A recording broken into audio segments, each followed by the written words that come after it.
सुल्तान बनाया, मंगतों को सुल्तान बनाया। मेरे कमली मालो ज़र की बात नहीं है, मालो ज़र की बात नहीं है, मालो ज़र की बात नहीं है। ये तो करम की बातें हैं, जिसको चाहा दर पे बुलाया, जिसको चाहा दर पे बुलाया, जिसको चाहा दर पे बुलाया। मेरे कमली वाले ने मंगतों को सुल्तान बनाया, मंगतों को सुल्तान बनाया। मेरे कमली वाले ने जब अपना दरबार लगाया, जब अपना दरबार लगाया। मेरे कमली गोद में लेके दाई अली माँ, गोद में लेके दाई अली माँ, गोद में लेकर दाई अली माँ प्यार नबी से कहती थी, मेरा सोया बाग जगाया, मेरा सोया बाग जगाया, मेरा सोया बाग जगाया। मेरे कमली वाले ने मंगतों को सुल्तान बनाया, मंगतों को सुल्तान बनाया। मेरे प्यारे आका ने खुद तो ठहरे ख़त्म रुsul, खुद तो ठहरे ख़त्म रुsul, खुद तो ठहरे ख़त्म रुsul। और गौस पिया जिलानी को वलियों का सरदार बनाया, वलियों का सरदार बनाया, वलियों का सरदार बनाया। मेरे कमली वाले ने मंगतों को सुल्तान बनाया, मंगतों को सुल्तान बनाया। मेरे प्यारे और बड़ा काबिल तवज्जो शेर है, कह दो सुभान अल्लाह। जिसको हकारत की नजर से है, जिसको हकारत की नजर से दुनिया ने देखा और मुंह फेर लिया, उसको भी सीने से लगाया, उसको भी सीने से लगाया। मेरे प्यारे आका ने वलियों का सरदार बनाया, वलियों का सरदार बनाया। मेरे कमली जिस पर अपना रंग चढ़ाया, जिस पर अपना रंग चढ़ाया, मेरे कमली वाले ने दाता फरीद और ख्वाजा बनाया, दाता फरीद और ख्वाजा बनाया।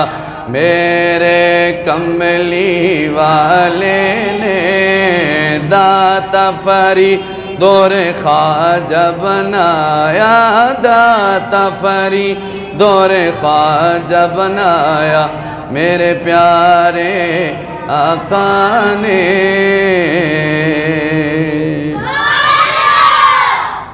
बाद हम्दुल सलात लायक साथ इज़्ज़त व एहतराम तकरीम नहायती वाजिबुल एहतराम इज़्ज़तों के लायक ताजदार मदीना रहमत आलम फ़ख्र दो आलम नूर मुजस्सम शफ़ी मुअज़्ज़म सल्लल्लाहु अलैहि वसल्लम के ग़ुलामों दीवानों शम रसालत के परवानों अस्सलामु अलैकुम व रहमतुल्लाहि ताला व बरकातुहू।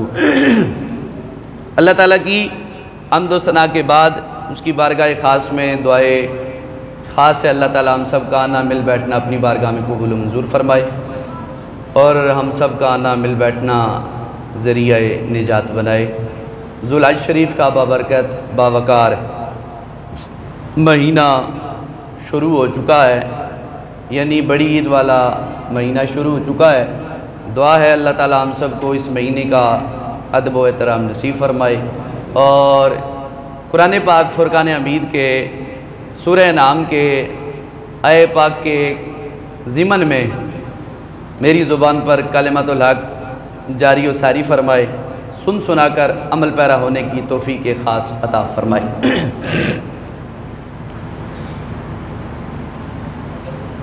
आज का हमारा उन्वान गुफ्तगू मौज़ूए सुख़न हस्ब वादा फ़ज़ाइल कुर्बानी वो अब आपके सामने मैं रखूँगा। अल्लाह ताला हमें समझने सीखने और उस पर अमल पैरा होने की तौफ़ीक़ ख़ास अता फ़रमाए। कुर्बानी का ज़िक्र कुरान पाक की मुतअद्दिद आयात पाक से साबित है। दो आयात बय्यिनात वाज़ेह हैं। एक सूरह नाम की कुल इन्ना सलाती व नुसुकी व महयाया व ममाती लिल्लाहि रब्बिल आलमीन, और दूसरा सूरह कौसर में फस्वल्लि लिरब्बिका वन्हर। और भी आयात बय्यिनात हैं, लेकिन मैं कोशिश करूँगा कुल इन्ना सलाती व नुसुकी व महयाया व ममाती लिल्लाहि रब्बिल आलमीन के ज़िम्न में आप अब आपके सामने कुछ बयान कर सकूँ। अल्लाह ताला कुरान पाक के इस अज़ीम नूर का सदका हमारे कुलूब व अज़ान को रोशन और मुनव्वर फरमाए। कह दे सुबहान अल्लाह।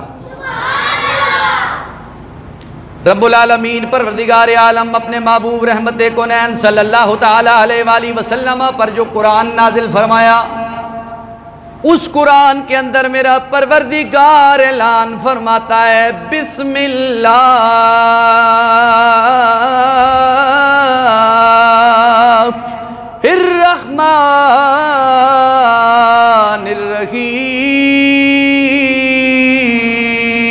रहमानिर्रहीम।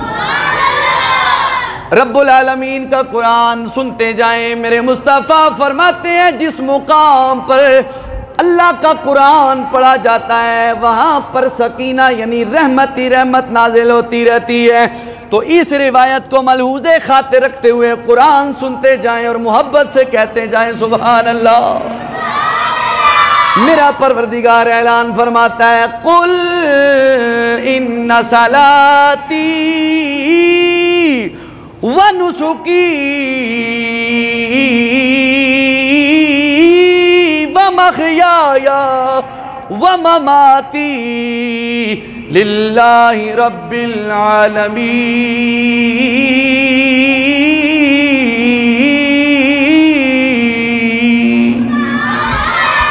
मेरा परवरदिगार ऐलान फरमाता है कुल मेरे महबूब आप कह दें इन्ना सलाती बेशक मेरी नमाज व नुसुकी और मेरी कुर्बानी व महयाया और मेरा जिंदा रहना मेरी जिंदगी व ममाती और मेरा मरना दुनिया से चले जाना लिल्लाहि रब्बिल आलमीन।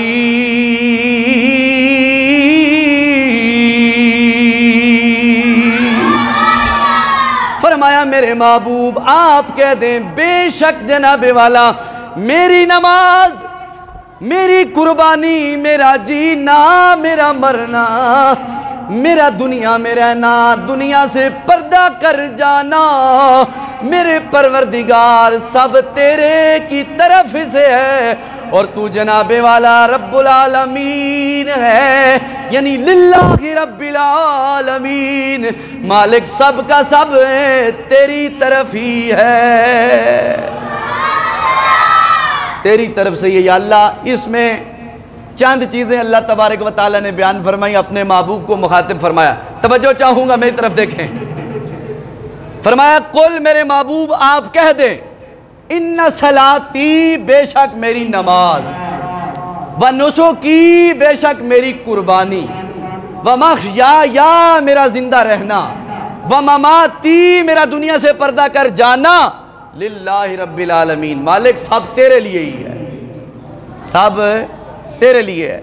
अब अल्लाह करीम ने इस आयात बैनात में ये वाज़ेह तौर पर साबित कर दिया कि इंसान जो मर्जी है जितना जोर लगाए, ये घर मेरा है, ये गाड़ी मेरी है, ये इलाका मेरा है, ये सहन मेरा है, ये प्रॉपर्टी मेरी है, फलां मेरा है, फलां मेरा है, रब ने अपने महबूब को मुखातिब करके पूरी कायनात आलम को बता दिया ये सब कुछ, नमाज, कुर्बानी, जीना, मरना, सब कुछ मेरे महबूब लिल्लाहि रब्बिल आलमीन, ये रब्बुल आलमीन के लिए है, रब्बुल आलमीन के लिए है। लेकिन कुछ लोग ऐसे भी हैं जो माल और दौलत पर एक दूसरे से इख्तलाफ रखते हुए मौत मर्ज भी छोड़ देते हैं, गमी खुशी भी छोड़ देते हैं। मौला अली जा रहे थे, बड़ी अहम बात ज़हन में आगे सुन लें, मौला अली जा रहे थे, दो बंदे लड़ाई कर रहे थे, आपने फरमाया ऐ साहिबो क्यों लड़ रहे हो? एक ने कहा हजरत वाला ये जिस ज़मीन के हवाले से हमारा लड़ाई झगड़ा है ये मेरी है, ये टुकड़ा ज़मीन का मेरा है। दूसरा कहता है अमीर अल मोमिनीन ये जगह मेरी है, ये जगह मेरी है, आप फैसला फरमा दें। हजरत मौला अली ने पता क्या फैसला फरमाया? फरमाया नादानो, ना तेरी है ना इसकी है, ये रब की है और तुम सारे रब्बुल आलमीन के लिए हो। फरमाया ना तेरी है ना इसकी है, किसी की नहीं, ये रब की है और तुम रब के बंदे हो, लिल्लाहि रब्बिल आलमीन, तुम उसी रब की तरफ लौट के जाने वाले हो। फरमाया ज़मीन पर लड़ाई झगड़ा अच्छी बात है नहीं है, तुम रब्बुल आलमीन के ही हो और रब्बुल आलमीन की तरफ ही तुम लौट के जाने वाले हो। तो कुर्बानी इस आयात बैनात में अल्लाह ताला ने अपने महबूब से कहा कि महबूब आप कह दें बेशक मेरी नमाज, जो दूसरा रुकन है इस्लाम का, नमाज, कुर्बानी और जीना मरना सब मालिक तेरे लिए है। और हुजूर फरमाते हैं जब बंदा कहता है ना मालिक मेरा सब कुछ तेरे लिए है, तो अल्लाह तबारक व तआला उस बंदे से इतना खुश होता है और अपनी शान रहीमी की बरकत से, कमाल से अल्लाह ताला उसको मजीद नूर नला नूर भी करता है और माला माल भी फरमाता है। नूर नला नूर से मुराद ये है कि उस पर अपनी मजीद रहमतें नाजिल फरमाता है। अल्लामा अहमद कुदामा हम्बली रहमतुल्लाह ताला अलैह फरमाते हैं कि हज़रत इब्न अब्बास रज़ियल्लाहु ताला अन्हु में बयान फरमाते हैं नबी पाक अलैहिस्सलाम ने फरमाया मेरे ग़ुलामों अल्लाह ने मुझ पर तीन चीज़ें जो हैं फ़र्ज़ की हैं और मेरी उम्मत पर वो फ़र्ज़ नहीं है। कितनी चीज़ें? तीन चीज़ें। फरमाया नंबर एक सलात वितर, ये मुझ पर फ़र्ज़ है, मेरी उम्मत पर फ़र्ज़ नहीं, वाजिब है। नंबर दो कुर्बानी, मुझ पर फ़र्ज़ है, मेरी उम्मत पर फ़र्ज़ नहीं, कुर्बानी क्या है? वाजिब। नंबर तीन सुबह की 2 रकत नमाज सुन्नतें, फरमाया मुझ मोहम्मद पर ये फ़र्ज़ हैं और मेरी उम्मत पर फ़र्ज़ नहीं है, सुन्नतें हैं। इसलिए नबी पाक अलैहिस्सलाम ने फरमाया नमाज के अंदर जितनी भी सुन्नतें हैं सबसे अफजल वाला सुन्नतें सुबह की नमाज की हैं, सबसे अफजल वाला सुबह की 2 रकत नमाज सुन्नतें हैं। और नबी पाक अलैहिस्सलाम फरमाते हैं दुनिया व मा फिया, जो कुछ इसके अंदर है इससे बढ़कर मुझे प्यारी सुबह की 2 रकत नमाज सुन्नतें हैं। तो फरमाया जो इसको अदा करता है, पढ़ता है, तो अल्लाह ताला पूरा दिन उसका अपनी रहमत साया करम में गुजारता है और उसे अपनी रहमतों से माला माल फरमाता है। दुआ है अल्लाह ताला हमें इन सुन्नतों की पाबंदी भी नसीब फरमाए। तो 3 चीज़ों का जिक्र किया, सलाते वितर, कुर्बानी, 2 रकअत नमाज सुन्नत। हुजूर ने फरमाया मुझ पर ये फ़र्ज़ हैं, मेरी उम्मत पर फ़र्ज़ नहीं है।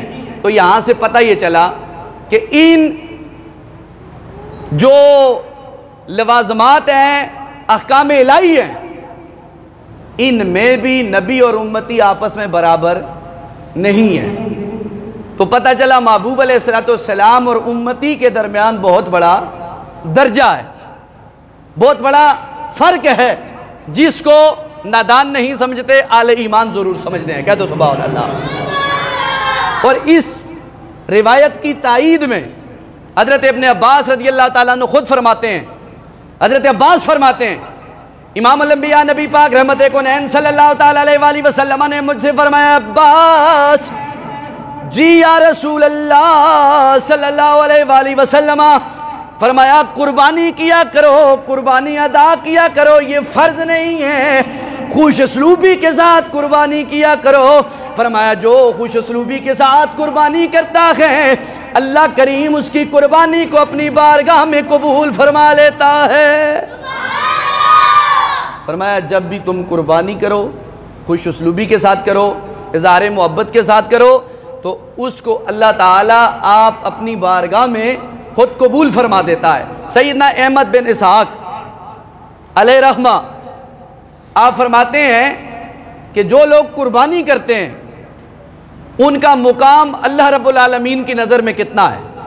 आप फरमाते हैं मेरा एक भाई था, गरीब था, लेकिन जब कुर्बानी का महीना आता, मौसम आता, तो वो कर्ज लेकर कुर्बानी करता, कर्ज लेकर कुर्बानी करता।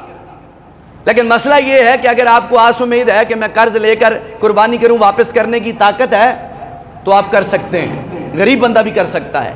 अमीर तो उसके पास कुछ भी ना हो घर के अंदर, लेकिन उस पर तो जिम्मे है, वो कर्ज लेके कुर्बानी ज़रूर करेगा। वो आगे बात करूंगा।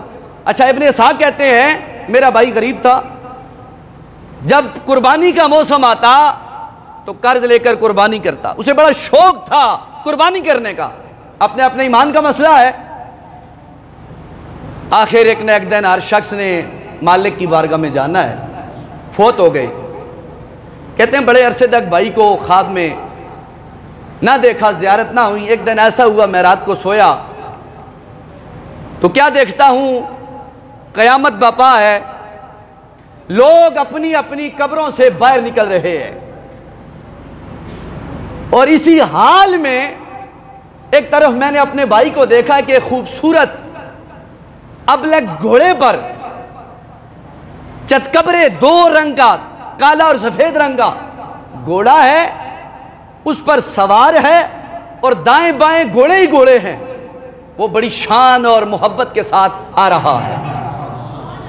कहते हैं ये मैंने मंजर देखा और मैं उसके करीब गया और करीब जाकर कहा, या अखी मा फ़अलल्लाहु बिका, ऐ मेरे भाईजान, ऐ मेरे शहजादे वीर, बताओ मालिक ने तुम्हारे साथ कब्र के मामले में क्या किया है, कैसी गुजरी है। तो वो उस घोड़े पर सवार होकर कहने लगा, या अखी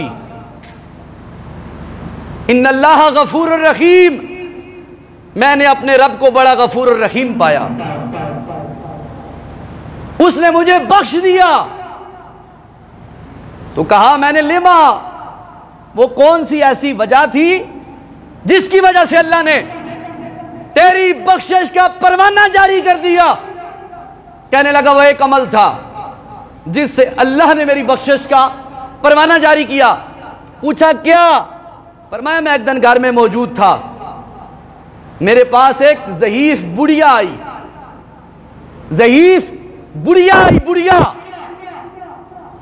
और हकीकतन वो तंग दस्त थी, सवाल करने की आदत नहीं थी, लेकिन मांगने आ गई। मेरे पास एक दिरहम था, मैंने उसे रब के नाम पे उठा के दे दिया।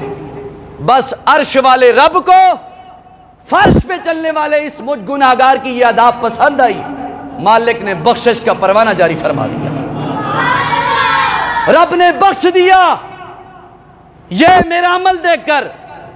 तो मैंने कहा ठीक है, ये तो बात पता चल गई कि जिस घोड़े पर सवार हो इसकी क्या शान है, इसमें क्या हिकमत है कि लोग कब्रों से बाहर निकल रहे हैं।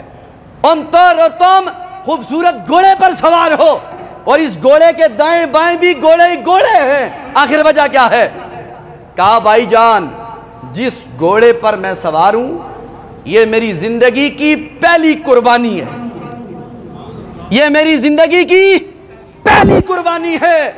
और दाएं बाएं जो घोड़े हैं, जो जिंदगी में जितने साल मैं कुर्बानी करता रहा, ये सारी मेरी कुर्बानियां ही कुर्बानियां हैं। अल्लाह ने क़यामत के दिन भी ये नक्शा वाज़े तौर पे बयान फरमा दिया कि जो दुनिया में खुश उसलूबी के साथ कुर्बानी करते हैं, अल्लाह ताला उन्हें बेहतरीन सवारियां भी अता फरमाता है, उनके दर्जात भी बुलंद फरमाता है। और फिर कहते हैं मैंने अपने भाई से कहा आप कहाँ जाने का इरादा है? फरमाया अब हम जन्नत में जा रहे हैं, अब हम जन्नत में जा रहे हैं, जन्नत में जाने का हमारा इरादा, हम जन्नत में जा रहे हैं। तो इस रिवायत दुर्रतुन नासिहीन के अंदर ये रिवायत मौजूद है।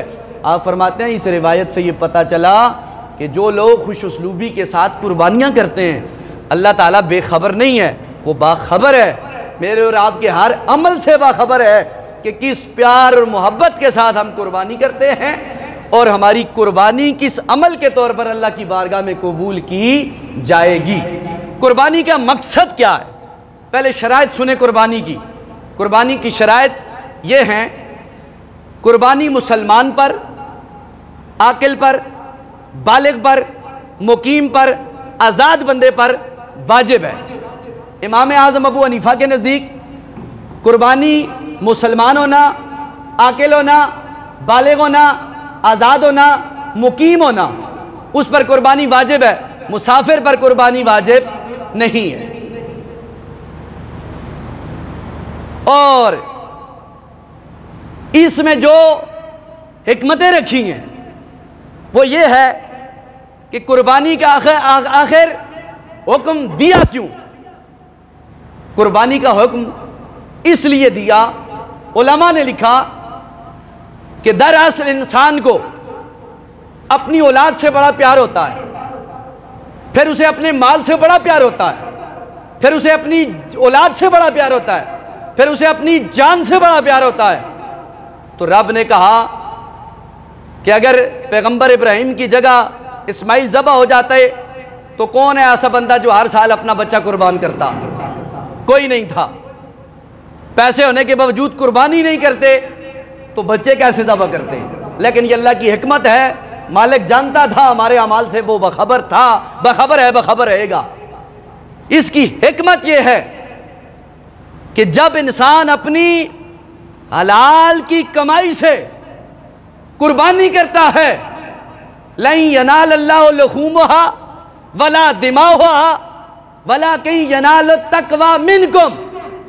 रब फरमाता है कुरान पाक में, तुम्हारा खून, तुम्हारा गोश्त अल्लाह की बारगाह में काबिल कबूल नहीं है। तुम जितना खून बहो, जितने डंगर ज़बह करो, जितना गोश्त करो, वलाकिन यनालु तक़वा मिनकुम, मैं देखना चाहता हूं दिल का साफ कौन है मेरी बारगाह में। मेरी बारगाह में दिल का साफ कौन है? जब दिल का साफ बंदा कुर्बानी करता है तो अल्लाह की बारगाह में नीयत देखी जाती है, डंगर नहीं देखा जाता। रब्बुल आलमीन फरमाता है तुम्हारा इखलास, तुम्हारा इखलास, तकवा देखा जाता है कि तुमने किस मोहब्बत के साथ कुर्बानी की है, किस मोहब्बत के साथ कुर्बानी की नीयत की है। तो जब इंसान कुर्बानी की नीयत करता है, हज़रत आका अलैहिस्सलाम फरमाते हैं कि नबी पाक अलैहिस्सलाम ने सैयदा आयशा सिद्दीक़ा से फरमाया, फातिमा से फरमाया, सैयदा फातिमा से, फातिमा जब तुम्हारी कुर्बानी ज़ाहिर हो जाए, सामने आ जाए, कुर्बानी के सामने आ जाओ, फातिमा कुर्बानी के सामने आओ। इस पे जब छुरी चलेगी, जिसका खून का पहला कतरा जब ज़मीन पे गिरेगा इसके कतरे के गिरने के साथ अल्लाह तुम्हारे गुनाह मुआफ़ फरमा देगा। दूसरा अमल इस रिवायत से यह साबित होता है, इखलास के साथ किया हुआ अमल, उससे इंसान के गुनाह भी मुआफ़ होते हैं, दरजात भी बुलंद होते हैं। और तीसरी बात यह है, हमारे फुक़हा ने लिखा है कि कुर्बानी वाजिब है हर साहिब इस्तिताअत पर। अब ये मैं तफसील के साथ आपके सामने, वक्त मुख्तसर है लेकिन मैं बात रखना चाह रहा हूँ मसले की रूह से। कुर्बानी घर के अंदर अगर 10 बंदे हैं, 5 हैं, 4 हैं, सारे साहिब निसाब हैं, चाहे मर्द हैं औरतें हैं, उन पर कुर्बानी वाजिब है। वाजिब होने की शर्त क्या है? कमो पेश 1,30,100-280 रुपये, ये आज का चांदी का रेट है, 52.5 तोले का। 1,30,280 रुपये अगर किसी शख्स के पास मौजूद हो तो उस पर कुर्बानी वाजिब है। मसलन सवाल यहां पे है कि अगर किसी शख्स के पास इतने पैसे नहीं हैं, लेकिन है मालदार है, तो वो क्या करे? क्या कुर्बानी नहीं करेगा? नहीं। अब दूसरी तरफ आओ, हमारी शरीयत यह कहती है कि अगर वो चीज जो तुम्हारी हाजत असलिया है, हाजत हकीकी है, हाजत जरूरी है, उसकी तो तुम्हें माफी है। एक गल गौर सुनियो जरा, उसकी तुम्हें माफी है। फॉर एग्जाम्पल, आपका एक मकान है, जैसा भी है, वो आपकी जरूरियात है, वो आपकी जरूरियात है, लाखों का है, करोड़ों का, जो भी आपकी जरूरियात है। इसके साथ दूसरा मकान है आपका, वो बंद रहता है या वो किराए पे लगा हुआ है, उसकी मालियत को अब चेक करो। 52.5 तोले चांदी की मिकदार उसकी मालियत है या नहीं है? तो जाहिर बात है आजकल एक मरले की कीमत 2 लाख से ऊपर है,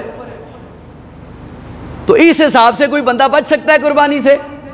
फिर दूसरी तरफ आओ, अगर उस किसी बंदे के घर के अंदर, जरूरी नहीं मेरे घर के अंदर आला बर्तन नहीं है, किसी और के भी नहीं होंगे, जरूरी नहीं है सबके घर हो, किसी ना किसी के घर में होंगे। एक वो बर्तन है जो आप साल में खुद इस्तेमाल करते हैं, एक वो बर्तन है जो साल भर आप इस्तेमाल नहीं करते, डेकोरेशन के लिए आपने रखे हुए हैं। किसी किस्म का बर्तन जो आप साल भर इस्तेमाल में नहीं लाते, उनकी कीमत, मालियत आप चेक करें, आया इस निसाब तक पहुंचती है या कि नहीं। फिर दूसरी तरफ आए, वो कपड़े आपके, वो उन कमरों में लगे हुए पर्दे, 10 कमरे हैं, 4 हमेशा खुले रहते हैं, 6 हमेशा बंद रहते हैं साल भर, उनके अंदर वो लगे हुए कीमती पर्दे, कपड़े, उनकी मालियत आप चेक करें, आया वो इस निसाब तक पहुंचती है या कि नहीं। फिर इसी तरह आए, मर्दों के कपड़े, औरतों के कपड़े, एक वो हैं जो खुद पहनते हैं, वो उनकी हाजत असली है, जरूरी है, एक वो हैं बगैर सिलाई के आला आला सूट पड़े हुए हैं और रखे हुए हैं कि हम अगले साल सिलाएंगे, फलां सिलाएंगे, वक्त सिलाएंगे, आया उनकी कीमत। फिर वो बिस्तरे आपके, फिर वो आपके बिस्तरे जो आपके इस्तेमाल में हैं, और वो बाकी वो हैं जो आपके साल भर इस्तेमाल में नहीं है, आला से आला कीमती अशिया पड़ी हुई है। अगर इन सारी चीजों की मालियत निसाब तक पहुंचती है तो आप कुर्बानी के हकदार हैं, आप पर कुर्बानी वाजिब है। जरूरी नहीं है कि आपके पास जनाबे वाला अगर 1,30,280 रुपए हो तो आप पे कुर्बानी होगी।